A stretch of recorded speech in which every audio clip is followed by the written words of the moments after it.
Bonjour à toutes et à tous. On va attendre quelques minutes que l'audience nous rejoigne petit à petit. Ça sera.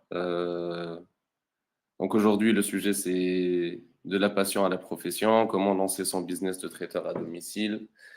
Et on est ravi d'accueillir Yasmine Kalboussi, qui est chef et traiteur à domicile, qui est la fondatrice de la marque chez Bobo. Donc on attend quelques minutes et on lance.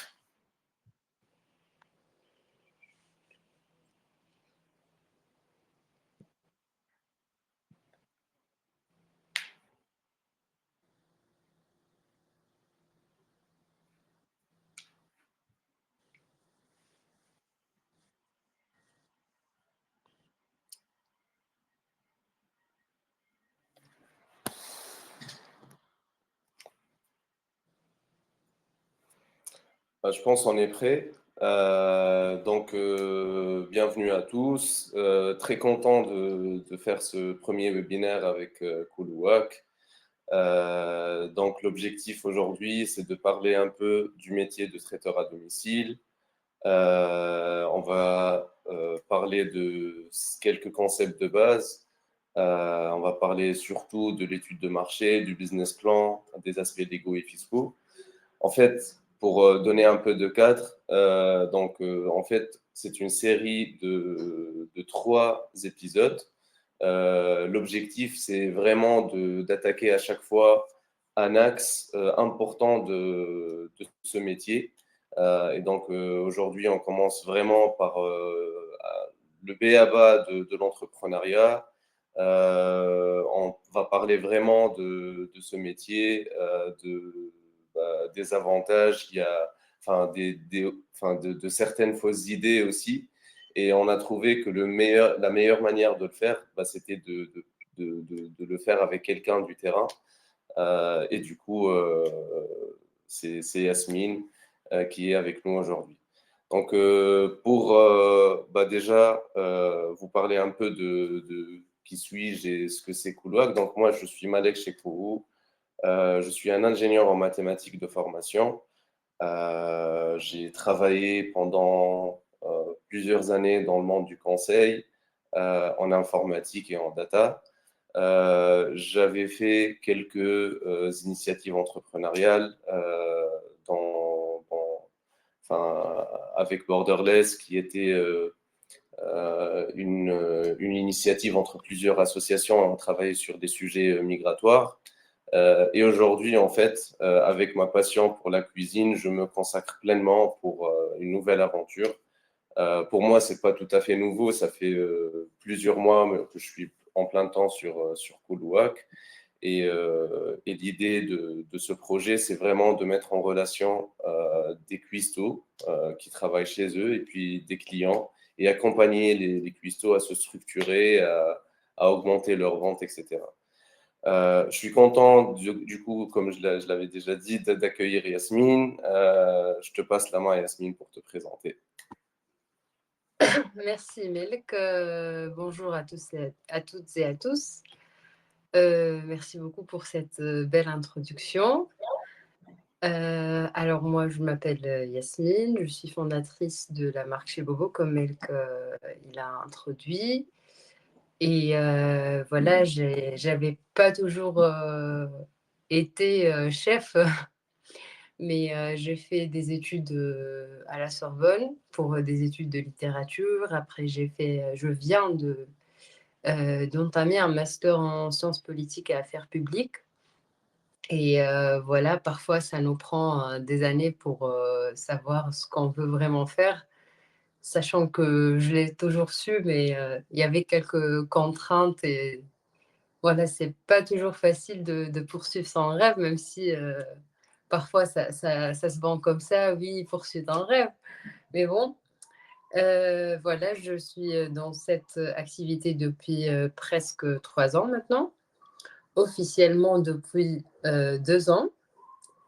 Et voilà, nous sommes là aujourd'hui pour en parler plus, pour encourager celles et ceux qui sont intéressés par ce domaine Et pour dire, voilà, pour dévoiler plutôt la face cachée des mythes, ce qu'on veut appeler des mythes de l'entrepreneuriat, surtout en cuisine et en la vente des plats cuisinés.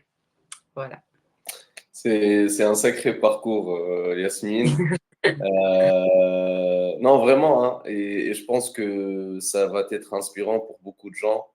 Nous, en tout cas, notre vision, c'est vraiment d'aider les gens de vivre de leur passion. Et on commence par ce domaine de la nourriture parce que ça parle à tout le monde.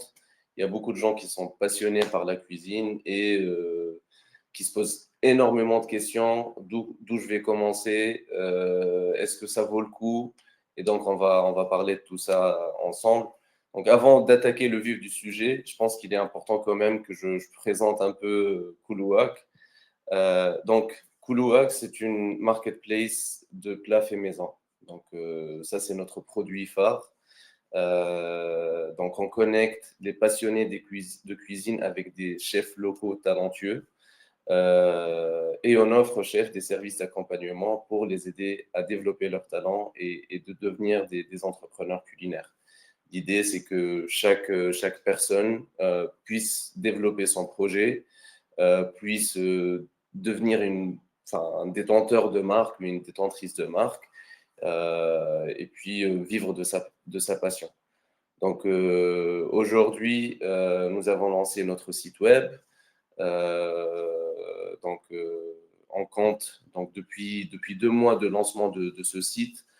Nous avons une quinzaine de vendeurs qui sont enregistrés, une dizaine qui sont actifs sur la plateforme et une centaine de produits qui sont disponibles à la vente. Donc, on voit qu'il y a un taux d'adoption assez intéressant. Il y a beaucoup de gens qui sont intéressés par ce que l'on propose en termes d'outils.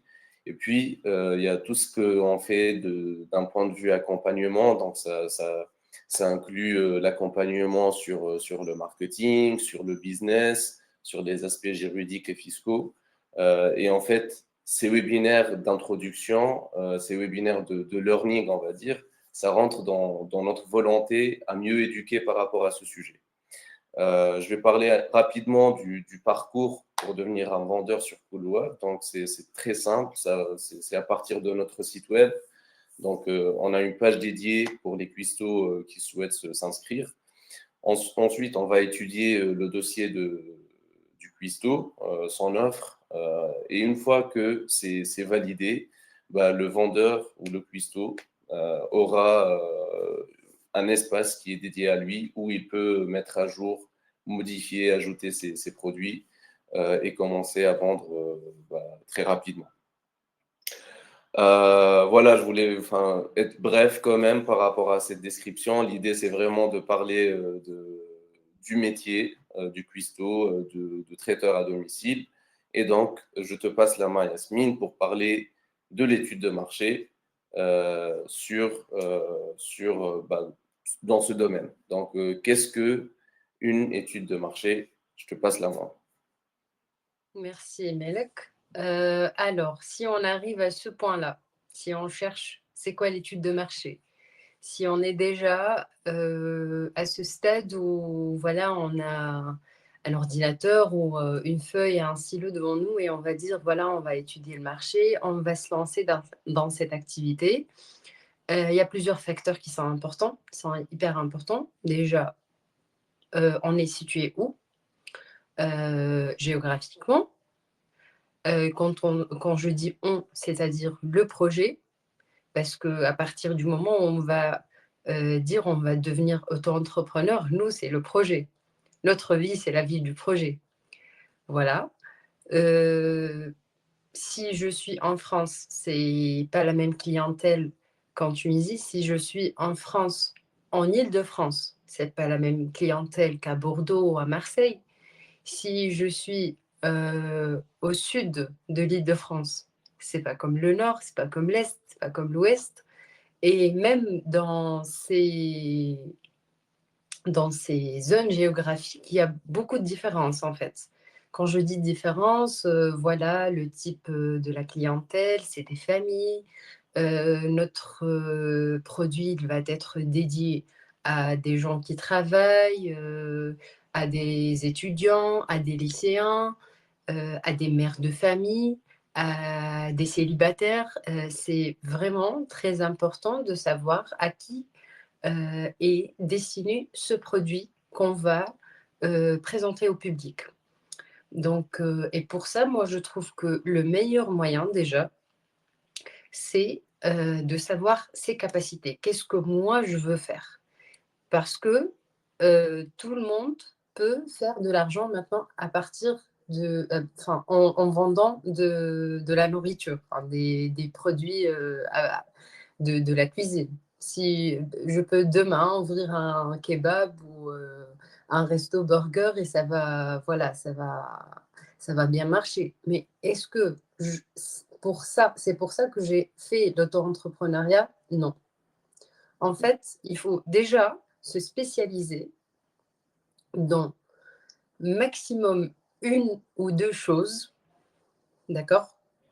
Pour moi, d'après mon expérience, c'est la clé en fait pour réussir. Et à partir de là, on voit si ce produit, il est destiné à quelle population, à quelle tranche d'âge, à quelle zone géographique, comme je viens de le dire. Pour cela, on peut aussi faire, enfin, pour arriver à savoir, parce que c'est pas facile, ça, je le dis comme ça, mais ça m'a pris des mois personnellement pour le savoir. Donc déjà, on connaît notre produit, on connaît nos points positifs. La chose que je sais, je vais la faire, je vais cartonner en faisant ça. Donc on cherche la clientèle qui va avec, la clientèle correspondante à ce produit. Pour cela, on peut créer des pôles comme, voilà, comme, plusieurs, gens le font pour leurs études ou pour leur travail et voilà, on me demande moi je l'ai fait d'ailleurs, cette année. Bah, j'ai voulu, voir, à faire un petit sondage et voir, ma clientèle se situe où exactement. Parce que moi, j'ai quand même un peu de recul, de 2 ans ou 2 ans et demi et j'ai trouvé que, disons 80 des gens qui commandent chez moi sont situés, côté La Défense, plutôt, Courbevoie. Voilà, c'est à peu près ça. Donc ça m'a un peu donné une idée sur, la zone géographique et du coup, j'ai fait un sondage spécialisé pour les gens qui habitent là-bas, pour être plus spécifique, en fait, pour savoir ici, OK, c'est qui? Qui sont les gens qui habitent, cette zone? Et voilà, vous pouvez mettre les questions que vous voulez, vous pouvez, mettre des questions sur, combien d'argent les gens votre clientèle est prête à dépenser pour votre produit ou pour un produit similaire. Mhm. Bien sûr, ça aussi, ce qui est tout ça, c'est inclus dans les étapes de l'étude de marché, hein. Mhm. Franchement, il y a pas vraiment il y a pas une ligne directive, genre: «Non, non, premièrement, tu fais ça, deuxièmement, tu fais ça». Non. En fait, si, par exemple, il y a des gens qui savent faire beaucoup de choses, mais qui savent pas encore quoi faire. OK, moi je veux me lancer, mais est-ce que je fais salé sucré? Est-ce que je fais aussi, je sais un petit coffee shop, je fais des cafés signature, parce que voilà, on sait les boissons ça rapporte beaucoup d'argent. Ça, c'est tous ces idées, ce brainstorming, ça doit être fait et croyez-moi, vous devez commencer à essayer, en fait. Même vous invitez vos amis, vous cuisinez tout ce que vous pouvez cuisiner et franchement, l'étude de marché, ça commence de chez soi, hein. Moi, toute l'idée de mon projet, ça a commencé chez moi. Parce qu'à un moment donné, voilà, vous recevez. À chaque fois, les gens, ils vous disent, bah, les trucs que vous préparez, ça pourrait marcher vachement bien. Et l'idée, ça commence à se faire dès maintenant. D'accord. Dès Donc, ce en fait, moment-là, pardon. si en fait, je pense qu'on a un peu touché enfin, différents axes concernant l'étude de marché, mais si je retiens enfin les plus importants, c'est d'abord le produit. Il faut choisir une spécialité et bien connaître le produit. Ensuite, il faut bien connaître le client, qui est le client type, quelles sont ses envies, qu'est-ce qu'il n'aime pas, etc. Et puis, je pense qu'il faut aussi distinguer donc, par zone géographique, par catégorie d'âge. En fait, tout ça, j'ai compris qu'on peut avoir des variations du produit qui ne sont pas les mêmes. Et du coup, il faut bien choisir sa cible et bien choisir un produit qui est adapté à la cible. Exactement, D'accord. exactement. Et les outils pour le faire, donc tu as parlé de sondage, tu as parlé aussi de tests. Donc déjà des sondages qu'on peut utiliser. L'idée, c'est de proposer des solutions. Donc il y a les réseaux sociaux, il y a le cercle d'amis et de famille. Et puis d'un point de vue test, c'est d'appeler ses amis pour tester sa nourriture, pour Voilà. voir quels sont leurs feedbacks, etc. Oui, franchement, oui, c'est ça en fait, parce que on est dans un métier où ça touche un volet très important de la vie des gens. C'est la nourriture, c'est ce qu'ils mangent. Donc, moi, je ne suis pas en train de proposer une marque de vêtements ou non, en fait, c'est beaucoup plus critique, pardon. Ça doit être beaucoup plus spécifique.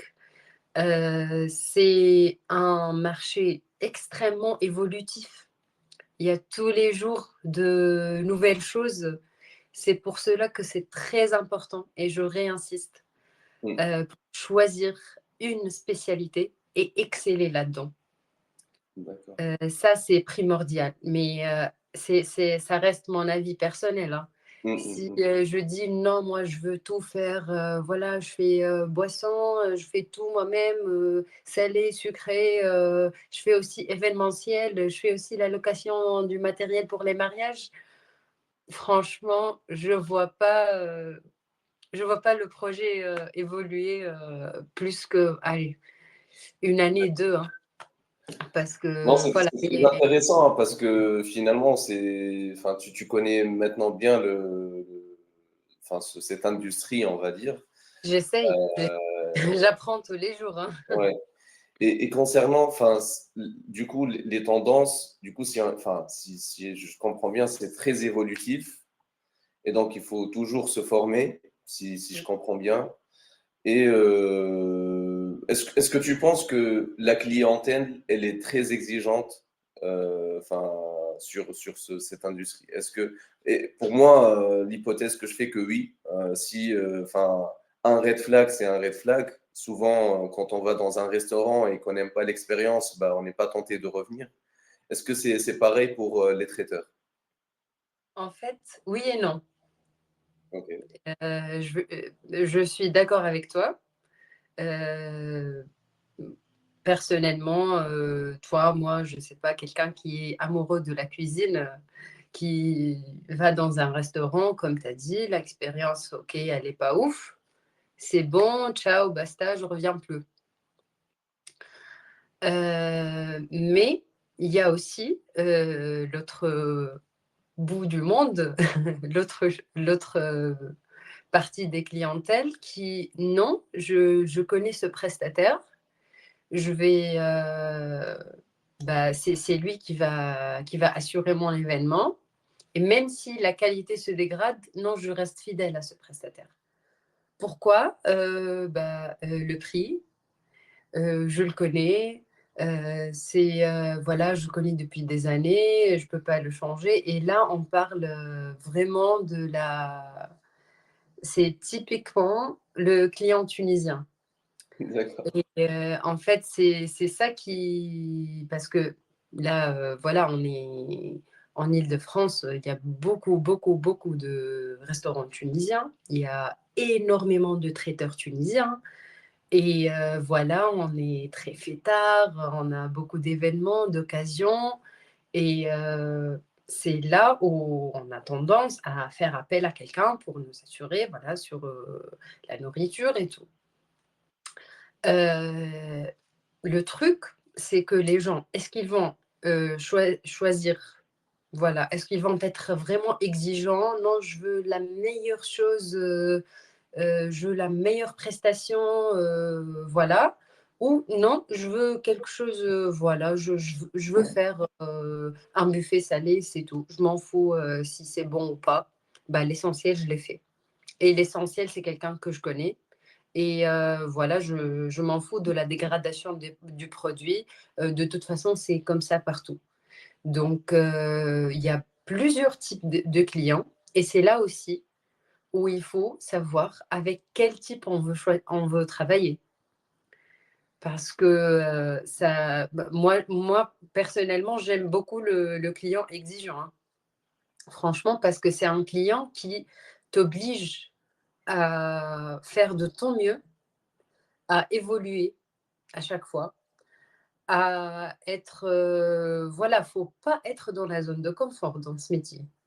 Faut pas dire: «Non, c'est bon, moi là, je suis au sommet, je fais pas mal de commandes par mois, je gagne bien ma vie, j'ai beaucoup de clientèle». La clientèle, ça change. Ils vont pas rester, tous les jours, ta clientèle parce qu'il y a des gens enfin, il y a des traiteurs qui poussent tous les jours et ça, c'est bien aussi pour, la dynamique de ce marché. Et c'est là où on doit travailler sur le point de fidéliser, en fait. C'est là aussi où on doit parler du point, qu'on a abordé déjà et qu'on va voir, juste à l'heure. C'est, l'exemple des concurrents directs et indirects. La concurrence qui, pour moi, est une chose très saine dans ce domaine, mais qui peut être aussi très négative parce que là, par exemple, dans ce webinaire, on est aujourd'hui en train d'encourager les gens à se lancer dans cette activité légalement et juridiquement parlant et à faire les choses bien. Alors que voilà, on a fini, on fait nos formations et tout et il y a monsieur client X, il nous dit: «Bah, non, moi je vais pas acheter chez, monsieur Y de chez Coloac parce qu'il est extrêmement cher. Je trouve que c'est cher par rapport aux autres».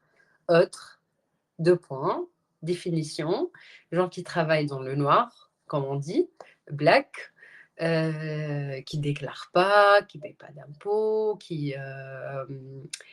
où il y a en fait aucune assurance là-dessus et ça on va l'aborder après.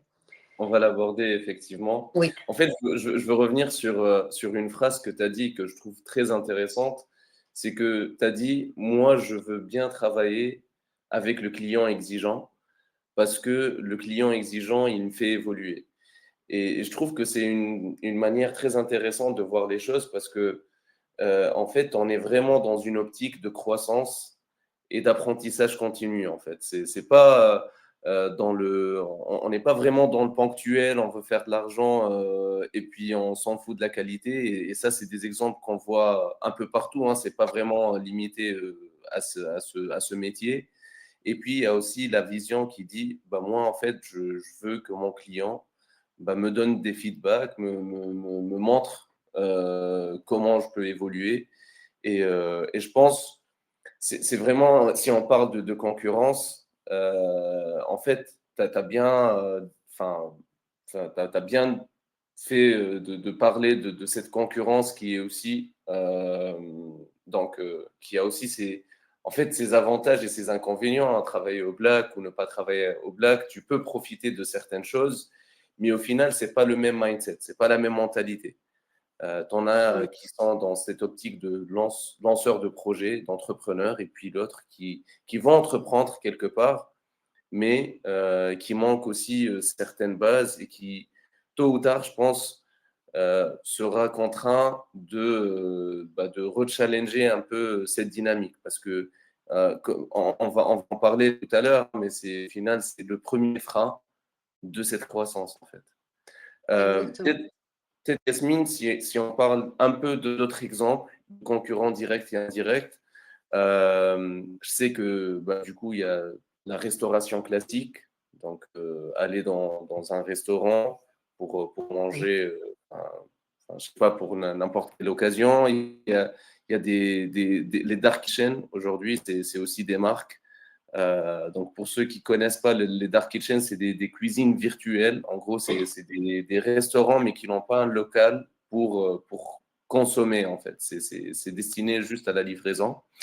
Je ne sais pas si toi, du coup, étant donné que tu es dans ce domaine depuis un moment, comment se distinguer par rapport à ses concurrents et comment avoir, du coup, une offre qui reste demandée quelque part? Très bien, très, très, très bonne question, très pertinente. En fait, déjà, tu as évolué le sujet des dark kitchens, ça, on va en parler parce qu'on peut en profiter, en fait. C'est pas vraiment des concurrents, enfin, c'est des concurrents parce qu'on trouve parfois des dark kitchens où il y a 5 restos dans une petite cuisine de 60 mètres. Voilà, vente à emporter, Deliveroo, Uber Eats, et voilà, ça cartonne. Après, faire de son business distinguer entre ses concurrents, c'est une tâche qui est évolutive aussi, qui va évoluer au fil des temps, parce qu'au début, voilà, on doit déjà, comme j'ai dit, pourquoi faire une spécialité? Pourquoi faire quelque chose de spécifique? Déjà pour se distinguer, vrai ou pas? C'est vrai. Déjà, voilà, moi je vois des gens autour de moi ou enfin, même de moi-même, par exemple, quand je veux par exemple inviter mes amis, pour faire une raclette. Voilà, il y a aucune, skill de cuisine, demandée. On dit: «C'est du fromage et de la charcuterie», c'est vrai ou pas? C'est des légumes aussi, Tout OK? à fait. Mais moi personnellement, je vais au meilleur fromager pour prendre le fromage et je vais au meilleur charcutier pour prendre la charcuterie et je vais au marché pour prendre la meilleure salade et d'un producteur local pour prendre les meilleures pommes de terre.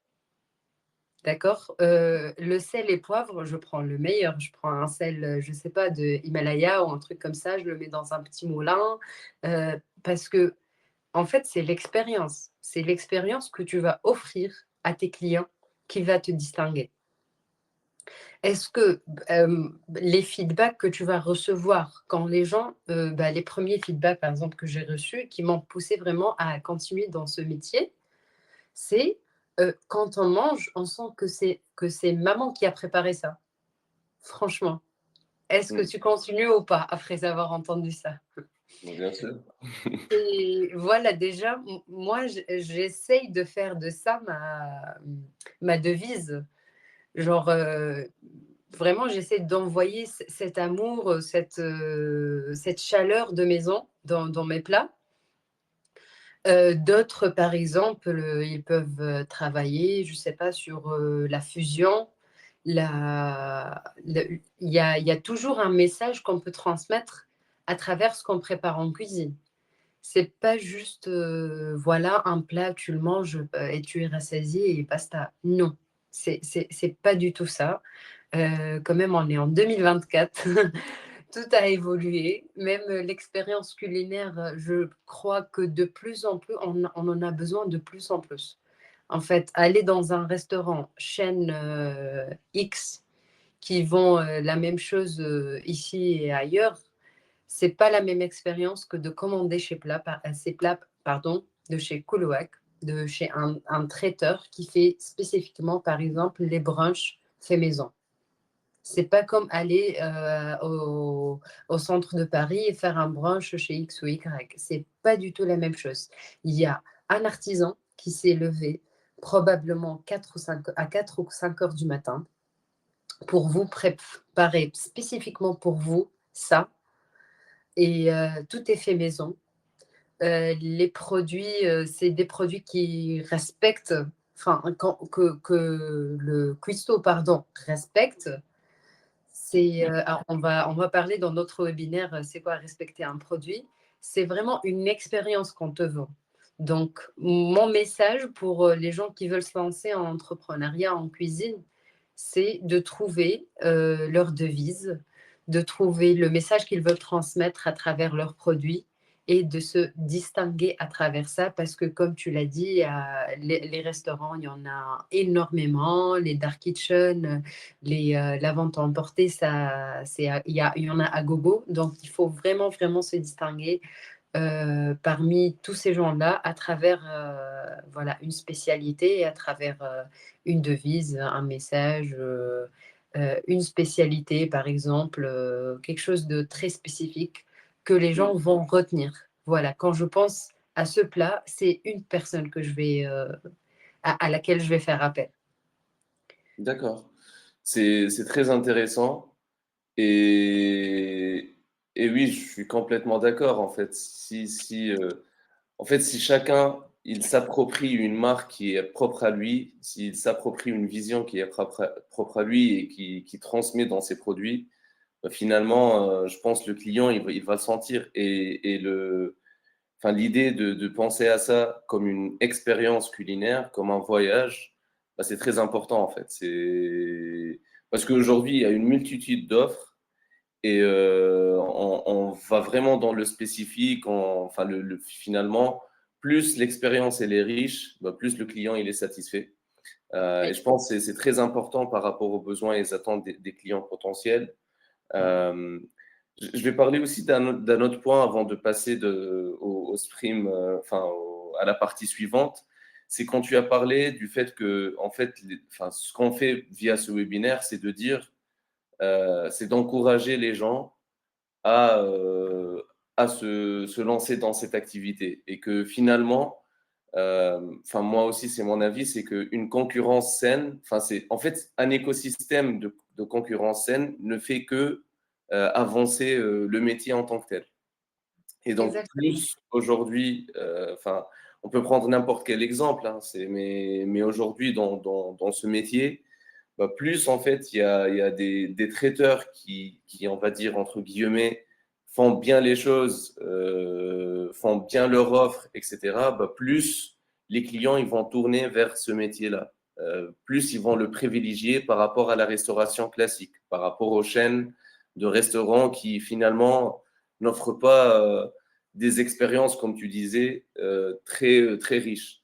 Et donc, je pense que c'est très important aussi, c'est que finalement, plus enfin, on rassure le client, bah, plus le client il va venir vers nous. Et donc, ça passe aussi par ces phases-là bah, d'être réglo, de bien travailler son produit, de bien comprendre son client, etc., etc. Qu'est-ce que tu en penses, Yasmine? Oui, je ne peux que te rejoindre dans ce point-là, hein. Parce que moi, ce que je dis toujours, aussi, dans ce domaine, il y en a des clients pour tout le monde et il y a de la place pour tout le monde. Mais vraiment, c'est pas juste des mots, hein. Heu, Tant que c'est le seul domaine qui sera toujours vivant, hein. Moi, pour moi, c'est un avis personnel. Tant qu'on est en vie, tant qu'on respire, on travaille, on marche, on fait du sport, on va manger. Tant qu'on existe dans la vie, on va manger. Il C'est y a plus fort que l'intelligence artificielle, en tout cas, qui souvent le franchement voit. oui, hein, franchement oui, je suis désolée, mais c'est mon avis à moi et voilà, il y a de la place pour tout le monde. Il y a des clients pour tout le monde et franchement, moi, si je peux pousser un peu avec un petit conseil aussi aux nouveaux cuistots, les gens, ils cherchent de plus en plus un truc qui a une histoire. Ils cherchent de plus en plus, comme j'ai dit, des plats maison, des choses où on peut sentir où il y a un effort, on peut sentir que ça a été fait de A jusqu'à Z par un être humain. Où bah, les gens, de plus en plus, ils font la différence entre s'ils ils achètent un sandwich, si les frites ils sont surgelées ou c'est des frites que tu as coupées et frites toi-même. Franchement, c'est ça aussi. Moi aussi, je veux toujours aussi donner accès à mes clients à ces informations-là. Parce que c'est très important en fait pour les gens de savoir ce qu'il y a dans leur assiette. Je sais que de plus en plus, la société, cette modernité de fou ne fait que voilà, il y a des gens qui aspirent leur plat maintenant, ils ne savent rien. Voilà, je dois manger, je dois retourner au travail. Mais à aucun moment de notre vie, manger, c'était ça, en fait. C'était ça le but de manger. Non, c'est vraiment le retour aux sources. C'est vraiment l'enrichissement de cette activité à travers des gens qui sont passionnés et qui vont voilà, transmettre cette passion à travers l'assiette. Super. Bah, c'est très bien dit, Yasmina. Du coup, je profite avant de passer au point suivant, enfin à la partie suivante qui est le business plan, pour dire aux gens qui sont connectés avec nous, n'hésitez pas à nous poser vos questions sur le chat. Si jamais vous avez des questions directement destinées à Yasmine, on va les poser. Et l'idée vraiment, c'est d'être dans cette dynamique où il y a des questions-réponses. Et puis, donc, n'hésitez pas. Point prochain, donc c'est le business plan. Donc, on a parlé d'études de marché, on a parlé du produit, de l'expérience, des besoins de clients. Maintenant, on va parler un peu du business plan. Et donc, on va commencer avec les bases. Donc, qu'est-ce qu'un business plan? C'est quoi un modèle économique? On va parler des différentes parties d'un business plan, comment on l'adapte au modèle économique des traiteurs à domicile. Donc, on va parler de tout ça. Donc, peut-être je donne une petite définition. En fait, un business plan, il est décomposé sur différentes parties. Ça inclut principalement les coûts et les revenus. Où est-ce qu'on va dépenser notre argent et comment on va récupérer de l'argent. Et l'idée, bien sûr, d'un business plan, c'est d'être dans un business plan rentable. Le business plan, il inclut d'autres parties, donc qui sont tes fournisseurs, qui sont tes clients, quelle est votre offre, etc., etc. Donc, bien sûr, sur Internet, l'idée, c'est pas de prendre des définitions d'Internet et de les mettre ici. Hein. L'idée, c'est de parler vraiment de choses pratiques. Et donc, l'idée, c'est de dire comment je peux calculer tous mes coûts, comment je calcule aussi le coût horaire que je mets sur mon travail et comment je fais de sorte que je suis récompensé par rapport à ça. Et comment je deviens rentable. Donc, je pense qu'il y a aussi certaines fausses idées ou certaines choses à ne pas faire par rapport à ce business plan. On va en parler. Et je pense, Yasmine, tu connais très bien ce sujet parce qu'on a déjà fait un webinaire avant ensemble. Et du coup, on trouvait que certaines offres, en fait, n'arrivent pas à récompenser le chef à domicile. Bref, j'ai commencé quand même avec cette définition. Maintenant, on va parler un peu du coup, je te laisse aussi définir ce que c'est ce business plan et comment on l'adapte au modèle économique des traiteurs à domicile. Merci Melk. Non, non, je trouve que ta définition, elle est parfaite. Hein. Voilà, comme tu as dit, on n'est pas là dans un cours magistral. On ne va pas citer des définitions. Voilà, ça se trouve pas sur Internet. Tout le monde peut le trouver. Mais là, on est plus sur le pratico-pratique. Étant donné, voilà, je suis là depuis quelques années, comme je viens de le dire. Et ça m'a pris un petit moment pour comprendre ce que c'est un business plan. Et c'est pour ça, ça me fait vraiment plaisir de court-circuiter pour beaucoup de gens, pour qu'ils ne galèrent pas, comme moi. Et voilà, donc ça rejoint un peu l'idée, ça va partir de l'idée de l'étude de marché qu'on vient de faire. Et voilà, soi-disant, on est bon, on a étudié notre marché, on va faire notre projet géographiquement en X avec la clientèle Y. On va vendre les produits A, B et C. C'est bon, tout est clair. Là, notre projet, comment il va commencer? Qu'est-ce que j'ai? Est-ce que j'ai de quoi j'ai besoin? Pardon. est-ce que j'ai besoin d'un four? Est-ce que j'ai besoin d'une friteuse? Est-ce que j'ai besoin des moules de four? Tout ça, ça doit être pensé.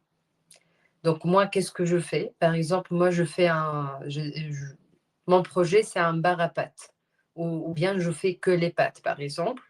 Donc j'aurai au moins besoin d'une bouilloire à pâtes. C'est un truc comme la friteuse, voilà, où il y a plusieurs paniers et on fait cuire les pâtes. J'aurais besoin des marmites, j'aurais besoin de beaucoup de choses, des paniers à sauce, un grand frigo. Tout ça, ça doit être pensé.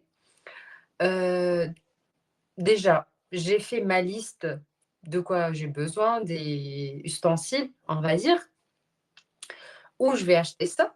Ça aussi, ça rentre dans le business plan. Est-ce que je vais acheter du second main? Est-ce que je vais acheter tout du neuf? Voilà. Où je vais mettre ça? Où je vais travailler? Est-ce que je vais aménager ma cuisine? Est-ce que je vais chercher une... comment on dit ça? Un dark Quand kitchen. on- Voilà, un dark kitchen, merci. Je viens d'oublier. Est-ce que je vais louer un dark kitchen qui est à propos entre 1000 et 2000 euros par mois? C'est un sacré budget. Est-ce que je vais aménager ma cuisine? Comme j'ai dit, est-ce que je vais louer une cuisine? Parce qu'il y a des restaurants qui travaillent, par exemple, uniquement en heure de déjeuner et qui louent leur cuisine l'après-midi jusqu'à la nuit tard. Ça aussi, c'est une option à envisager. Et ça, on peut le trouver, par exemple, sur le Bon Coin ou voilà, ça, c'est des offres qui sont assez visibles.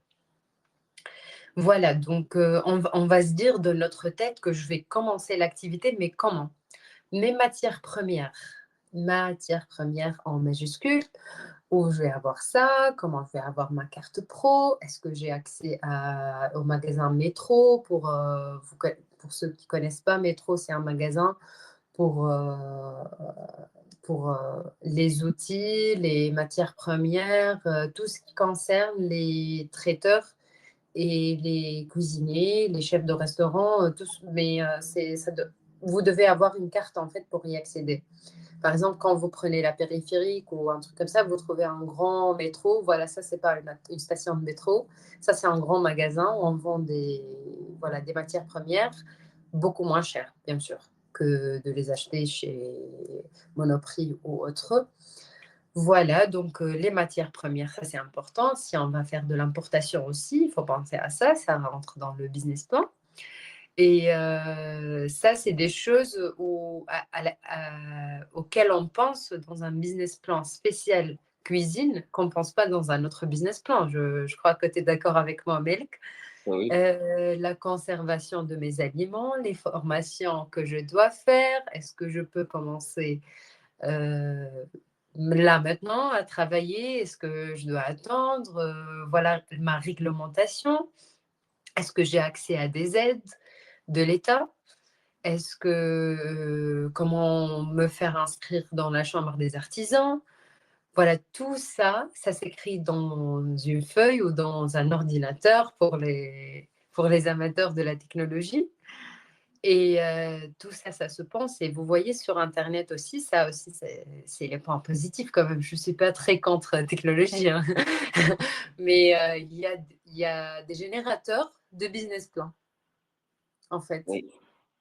Voyez, vous écrivez votre idée, qu'est-ce que vous faites? Et ils peuvent vous demander d'autres questions. Et voilà, ça vous génère. C'est comme ChatGPT en fait. Et vous pouvez même demander à ChatGPT de vous faire un business plan. Ça va aider, hein. C'est pas mal comme idée. Mais déjà, voilà, il faut penser à tout ça. Et tout ce que je viens de dire, ça rentre dans la partie logistique. Mm. Mais il y a aussi la partie administrative qui rentre également dans ce business plan. Il y a aussi la partie, je veux bien l'appeler évolutive du projet, parce que mon projet, ok, les 6 premiers mois, qu'est-ce que je vais faire? Et à la fin de 6 premiers mois, où je dois en être? Et pareil, à la fin de l'année. Et après, il faut avoir un objectif pour 3 ans minimum. Donc, bien sûr, ça on connaît tous, objectif court terme, objectif long terme, mais pour un projet destiné cuisine, il faut minimum mettre 3 ans, hein, pour savoir où on est, ou est-ce qu'on va continuer ou pas, hein, parce que la passion seulement, ça suffit pas. Donc Donc, yes. oui, En fait, pour rebondir à ce que tu dis, donc, enfin, d'une part, il faut être très exhaustif dans l'élaboration du business plan. Il faut avoir de la vision aussi, donc faire en fait, on va dire des cycles différents, et ça peut aller jusqu'à 3 ans ou même plus. Donc, on a vu qu'il y a plusieurs coûts. Je pense l'idée de parler de ça, c'est vraiment de dire que, en fait, si on veut être un professionnel et si on veut être sérieux et donner cette image du sérieux, bah, en fait, il faut tout anticiper à l'avance. Et donc, le business plan, c'est l'un des meilleurs outils pour le faire. Euh, Moi, j'ai une question et je pense que ça sera une question qui rentre un peu avec la stratégie parce que disons que il y a toutes ces informations, toutes ces choses à gérer. Peut-être ça peut faire flipper un peu, faire paniquer, de dire moi je suis pas prêt à faire tout ça, moi c'est de la passion et je pense que c'est un feedback qu'on a eu par pas mal de cuistots qui se disent bah, au final moi je sais faire enfin, des petits trucs à une petite clientèle, moi je vends à des gens de la famille ou des amis, je pense que tout ça ça va me dépasser et je suis pas sûr de pouvoir le gérer. Et du coup, comment on peut mettre une stratégie dans le temps qui nous permet de se lancer? Donc, déjà de tester, parce qu'on a parlé de tests tout à l'heure. Donc, comment on peut commencer à tester? Comment on peut savoir si notre offre elle est adaptée ou pas? Parce que j'imagine que plusieurs personnes, surtout si on parle de patients, bah, ils vont penser budget. Est-ce que je dois tout dépenser au début? Donc, est-ce que je dois acheter toutes les matières premières? Est-ce que je suis prêt à mettre 1000 ou 2000 euros dans une dark kitchen? Est-ce que je suis prêt à mettre mon argent dans l'aménagement de ma cuisine? Tout ça, je pense, c'est des questions légitimes pour des gens qui commencent dans cette passion. Et je pense que c'est très important de dire, enfin, c'est toi qui va répondre à cette question, mais est-ce que on est obligé à tout investir au tout début ou est-ce qu'il y a une méthode que tu peux partager avec nous pour commencer petit à petit et voilà, je ne sais pas si on peut être rentable dès le début, mais est-ce qu'on peut atteindre une certaine rentabilité à partir d'un certain temps? C'est très ouvert comme question, mais voilà. je te laisse freestyler avec. Bon, je vais essayer de décortiquer cette longue question, mais assez pertinente aussi.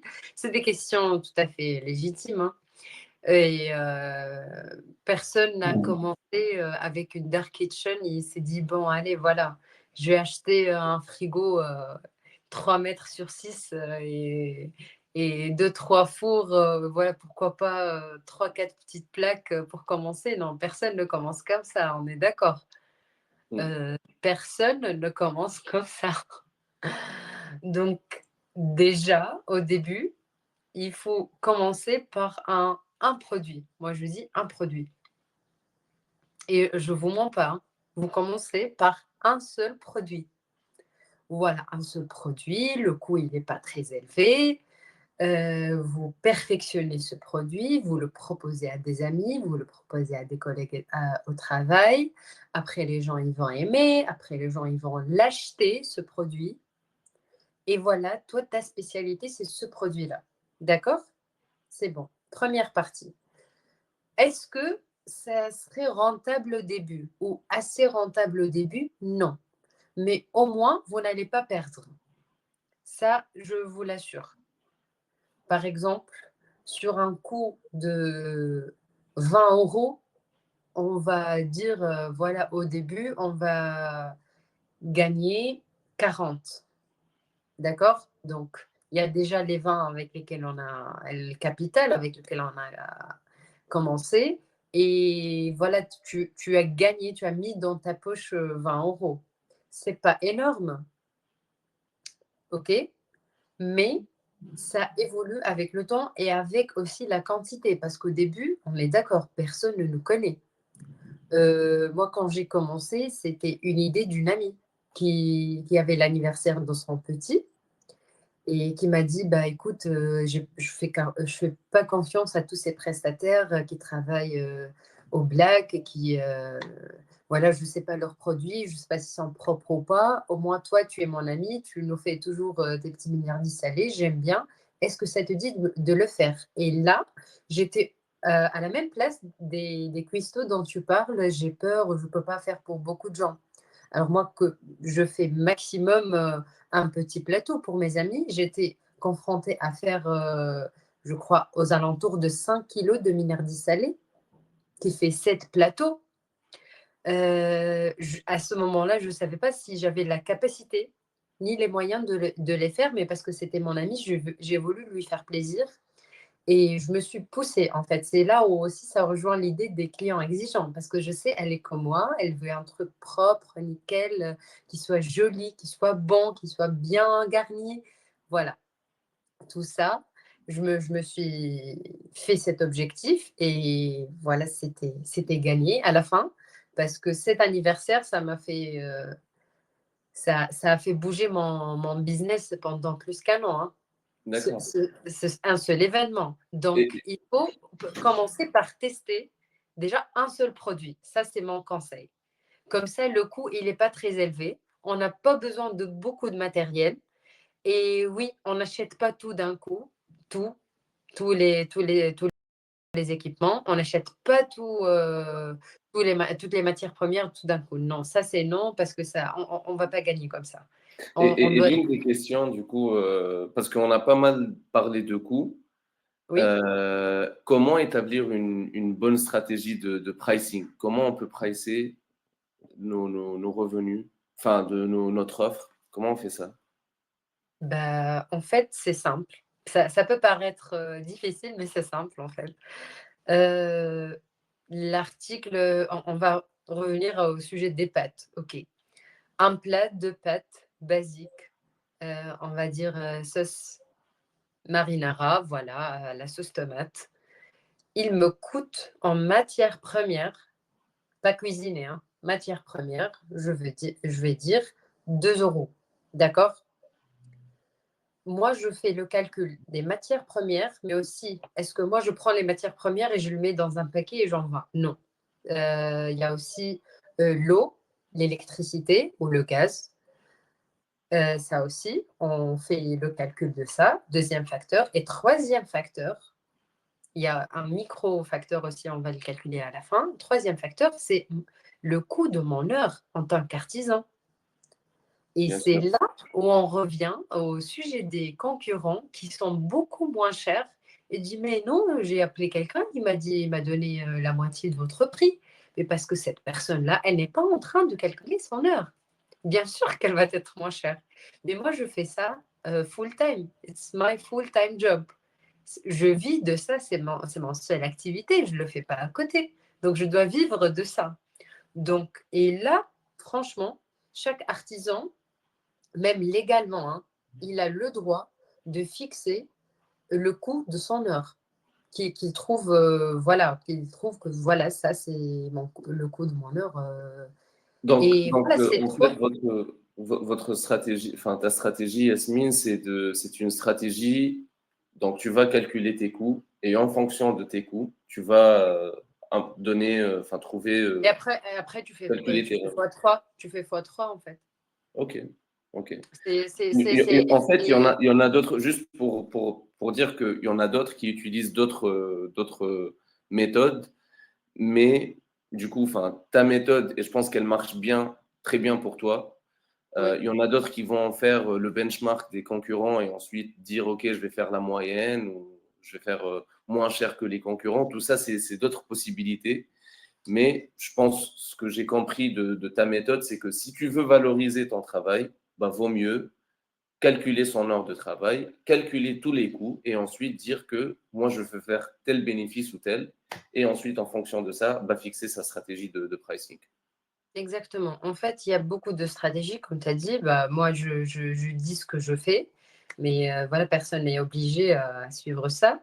Mais juste pour te dire, voilà, le coût des matières premières, coût électricité, réfrigérateur, coût de l'heure de l'artisan, le packaging. Voilà, tu fais tout ça pour un seul plat. Bien sûr, on va diviser, voilà, pour avoir un seul plat. Et après, on fait x3 pour que ça soit rentable. Juste, voilà, dernière chose sur ce sujet-là. Il y avait un collègue à mon mari qui, qui a fait appel à moi, en fait, pour son événement. Et voilà, moi, j'ai accepté, je l'ai fait, tout le monde est content, c'était très bon, merci. Voilà, ils prennent le contact et tout. Et il y a un autre collègue qui lui dit, mais tu sais, moi, je fais chez quelqu'un d'autre, c'est à X euros, voilà, comme pour dire c'est moins cher. Et voilà, c'est la même qualité, hein, c'est aussi bon. Et du coup, mon client, qu'est-ce qu'il lui a répondu?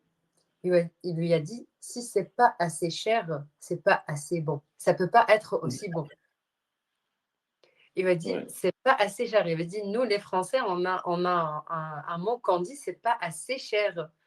Quand tu fais des prix, tu dis, oui, mes prix sont imbattables. Moi, par exemple, je sais que la moyenne d'un kilo de minardise salée respectable, c'est 50 euros.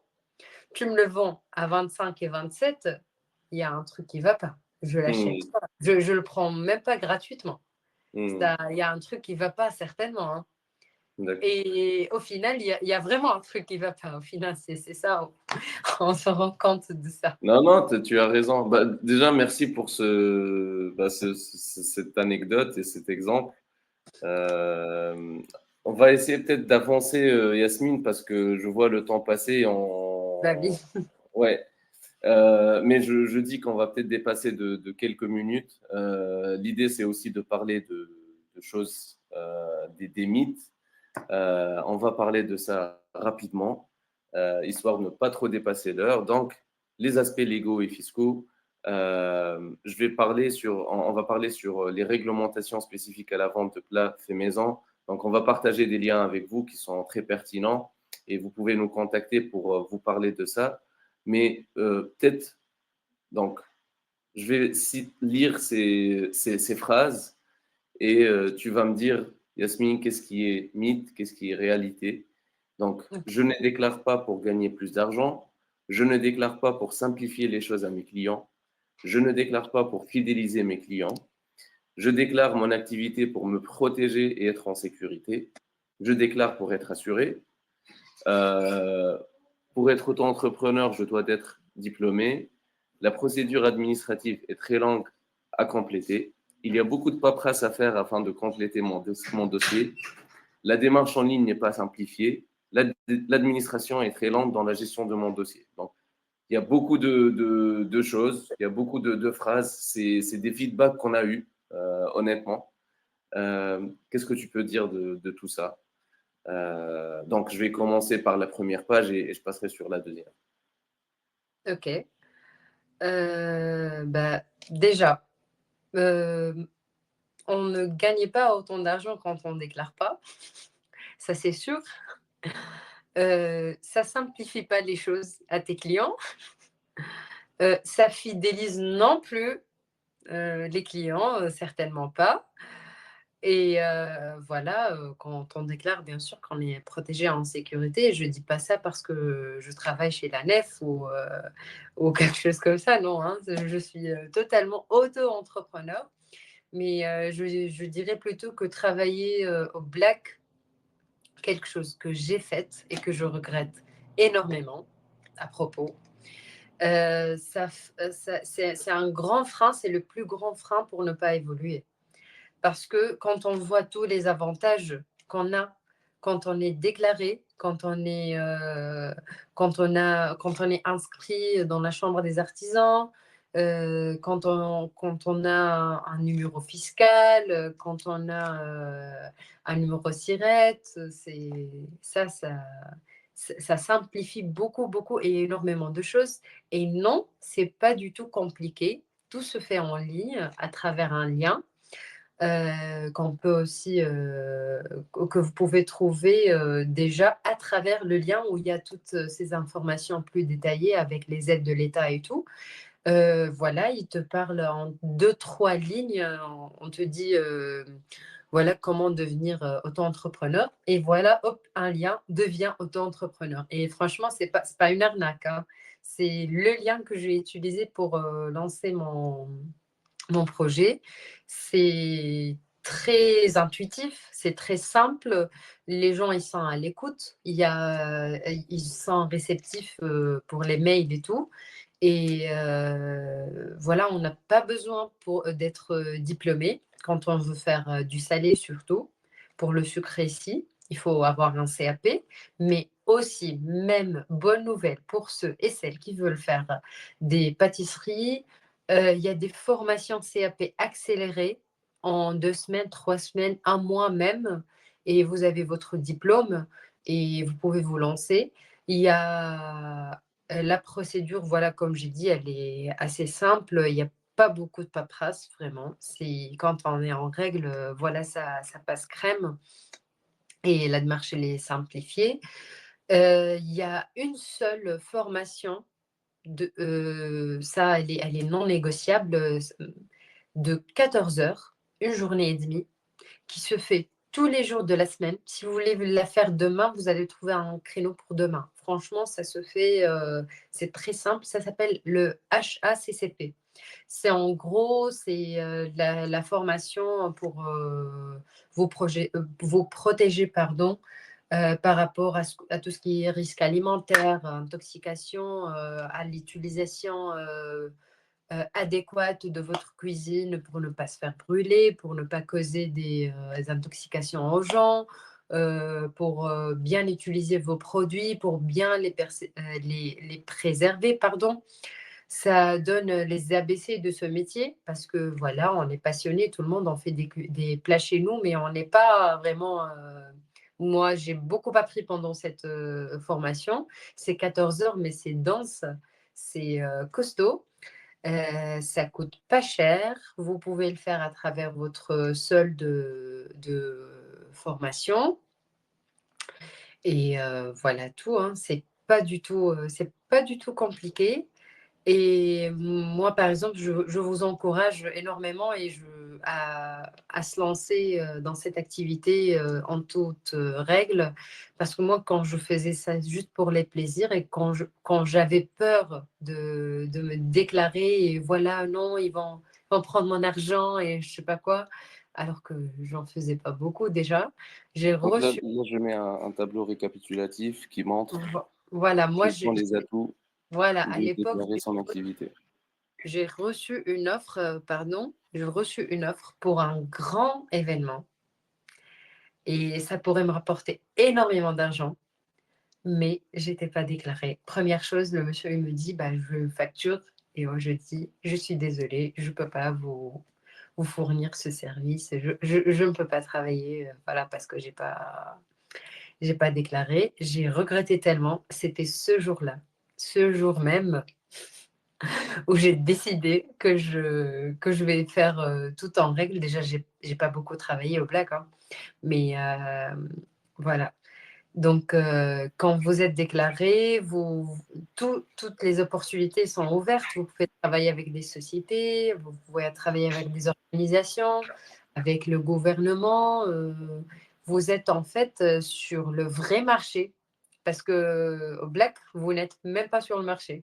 Je suis désolée, mais c'est ça en fait quand vous faites des petits événements, des anniversaires, voilà, des petits machins par-ci par-là. Ok, vous êtes connu dans votre petite communauté, mais vous n'êtes pas vraiment connu. Quand quelqu'un écrit sur Instagram ou sur Internet, il ne vous trouve pas. Donc, vous êtes inexistant sur le territoire français par rapport au marché des traiteurs. Donc, voilà, pour exister, pour évoluer et dans ce domaine, je vous conseille vivement de vous déclarer. Ça prend pas mal de temps, ça a énormément d'avantages. Vous avez les aides de l'État, vous êtes exonéré de la TVA, vous ne payez pas d'impôt au seuil de... Alors, 176 000 euros par an pendant les 2 premières années. C'est pas mal, quand même. On va pas se mentir. Donc, ce qui fait que ce qu'on vient de voir, ça, c'est des mythes. Parce que quand tu es déclaré, tu gagnes de l'argent. Parce que non seulement tu es commerçant, donc tu peux acheter les choses moins chères, mais tu peux les vendre. Et voilà, tu gagnes tout le reste. En fait, tu ne payes pas d'impôts. Et c'est légal. Hein, voilà, on n'est pas là en train de vous encourager à faire des trucs illégaux, non. Hein. C'est légal, en fait. Les micro-entreprises et les auto-entrepreneurs, ils sont exonérés d'impôts si leur chiffre d'affaires annuel pendant les 2 premières années ne dépasse pas les 176 000 euros par an. Merci de l'avoir dit et redit. J'étais brève. C'est très important. Ça va. Non, il faut le dire. Hein. Il faut le dire parce que ça dévoile la réalité des choses, en tout cas.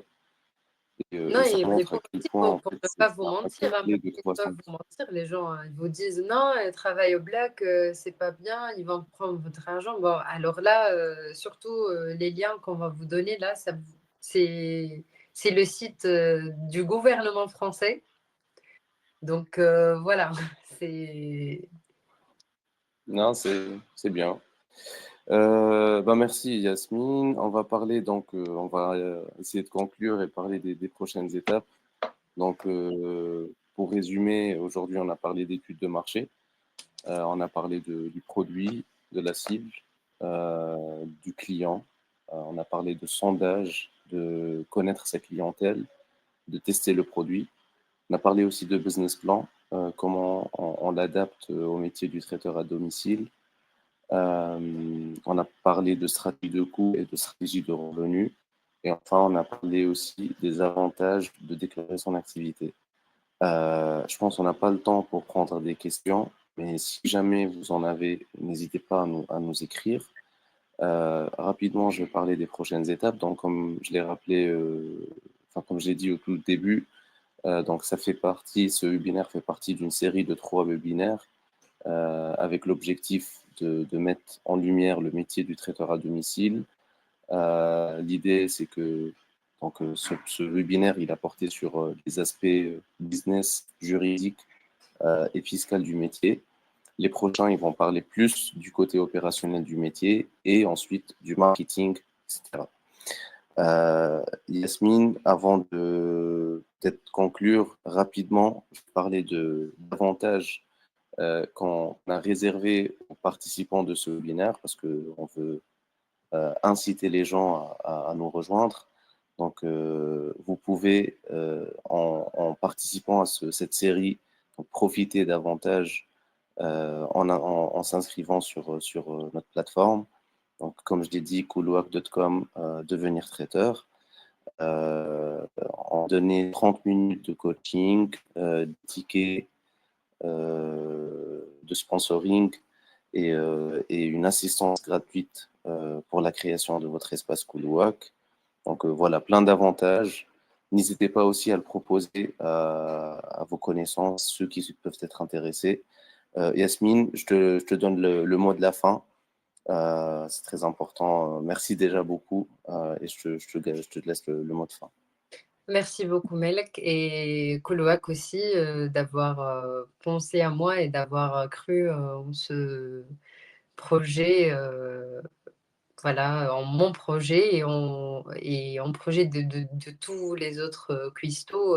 Franchement, c'est agréable d'avoir une plateforme qui propose aux gens un alternatif du kebab et du burger. Hein. Je ne suis pas haineuse, mais bon, voilà, des plats faits maison. Et c'est aussi c'est une étape très brave de, de tous les participants ou les cuistots qui sont avec nous de se lancer dans ce métier si beau, si passionnant, si fatigant aussi, mais si satisfaisant. Voilà, merci beaucoup. Très belle conclusion. En tout cas, merci Yasmine. On te voit au prochain webinaire. Et d'ici là, bah, merci aussi à ceux qui ont été là aujourd'hui pour nous écouter. Merci bien et salut. Merci beaucoup, salut. Ciao.